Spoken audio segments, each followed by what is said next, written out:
Sit in your chair and lean back. List this way, right? Okay. Because you're very tall. You're very tall. I know, I can't help it, but so are you. Not as tall as How you. tall are you? 5'8" with high heels. Well, 6 foot with my heels. You look high. That's what I'm saying. You look higher. I've got a couple of questions here. By the way, I walked in the mall yesterday, and the first person, of course, I see is you, big in the Estee Lauder section. Good. Is We it like weird that. walking around the world and seeing your picture in the most unusual places? It is a little bizarre. I was filming in South Africa when the first Estee Lauder ad started to run, and I didn't know they were going to run then. And I remember walking through the mall that was attached to my hotel and shrieking when I suddenly encountered a sort of a 10-foot me. What have you got there? Oh, I've just got another. I've got a smaller me.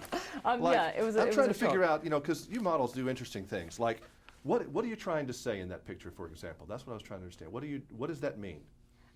That actually, for once, is me not posing, being relaxed, and just biting my nail, I think. Okay. Because as you can see, I wasn't expecting the shot because there's a light meter. Okay. Well, then how about this one? What are you trying to say in this picture here? As I stumble all over the place. That's me saying, "Do you think we could finish now? Because I've got a meeting at 5 o'clock." It must be very strange. That has to be harder work than just about anything. Just getting your picture made. Because saying the different things and doing all these turns and contorting your body into very getting those pictures made. Any picture made. That's kind of easier than getting our big picture made, which took 2 years. That tends to take a few hours. But yeah, you're right. It's different, but it's all hard work.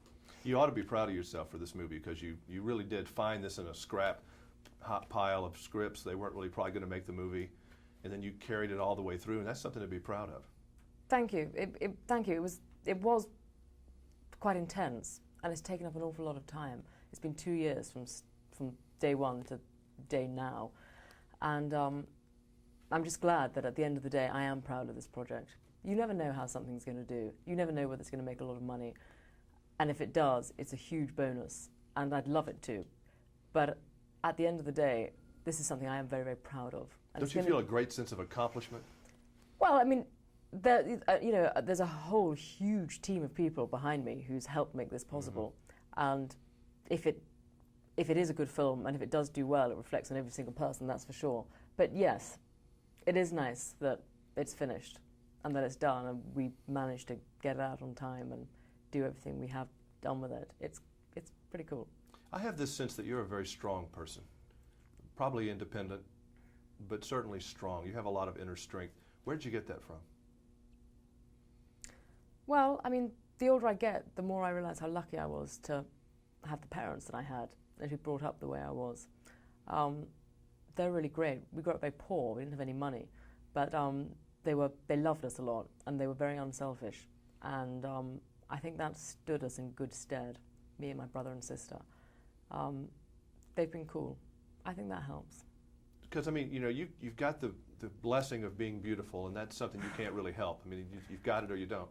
Thank you. And then and then you're smart, but then you have to go deal with a lot of these Hollywood-type people that I'm sure they just think you're another pretty face in here that may have some money and an idea, and they don't think you maybe have any credibility, and you have to prove yourself. You have to work twice as hard as some guy probably would. Do you think that's true? Well, I don't know if that's true or not, but I do know that the people that we're working with in Hollywood are some of the nicest people I've ever met anywhere in the world, ever. They're not scumbags. And I have met some in Hollywood, you're right. But they're not bad, they're great. And I don't think we'd have gone into business with people that made me feel uncomfortable or made me feel I was being judged in any way whatsoever other than the merits that I may or may not have. They're not patronizing or condescending, they never have been. They basically, put $38 million in my sweaty hands and let me get on with it. And how could I not respect them back for that?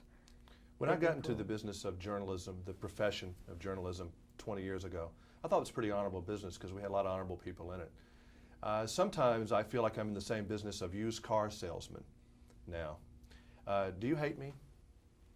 I don't hate you yet. I think, there's a few of my best friends or anywhere in the world happen to be journalists. I think it's rare that they're nice. A lot of people tend to get very bitter, and a lot of journalists, I think, are extremely frustrated. But I know some great journalists, and they're really good, and they have integrity. And I think any journalist can hold on to that if they fight to.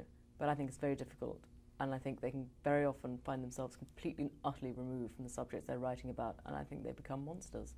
But I don't think you'd be like that. Well, I'm embarrassed by a lot of those people. So my apologies for what little I can tell you from those people, because they're pigs. Well, that's very kind. Thank you very much for saying that. Okay, thank you. Thank you. All right. Bye-bye.